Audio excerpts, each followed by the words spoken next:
NBC Sports Chairman, don't know if you saw this, Mark Lazarus, says that he is not happy with this whole tradition of growing beards during the playoffs. He says, I know it's tradition and superstition, but I think the beards do hurt recognition. They have a great opportunity with endorsements. He's referring to the players.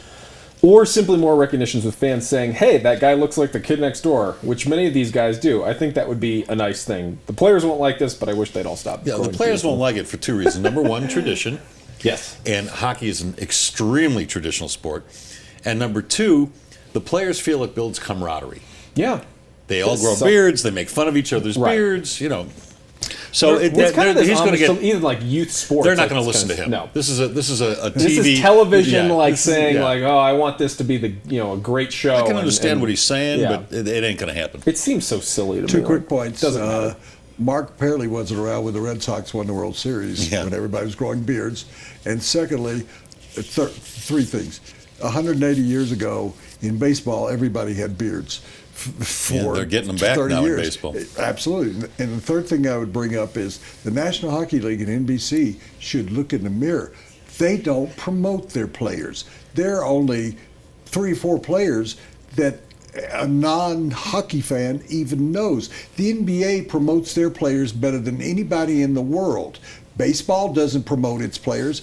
Other than Mike Trout, they don't even promote him.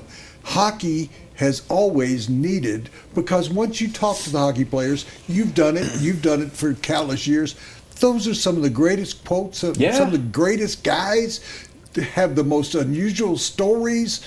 I mean, one of the players, his father's a lobster, like that show where the greatest catch or whatever.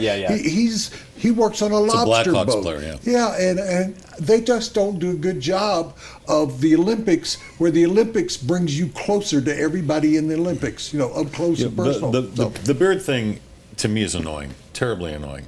Like for you in television, or just the fact that he's making looking at it. I mean, I'm around guys like Charlie Blackmon. Have I had a beard? Yeah. Could you look up at I'd grow it again if it wasn't so great. Hello, will you look up at the staff here? Yeah, but they've got that Yasser Arafat look going. The beard. Hey, we're talking these long beards that these ball players are growing.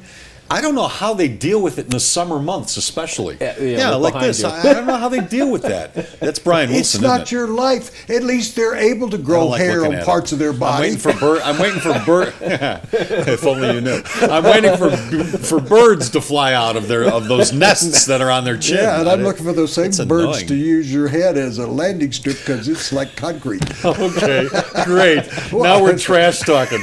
Is that all you got? Because I'm ready to get your butt out of here. I think that's good for that, guys. Thanks, Dan. Thanks. Dan Petty, he's the digital director of sports at the Denver Post. This is going to get interesting here in a little bit.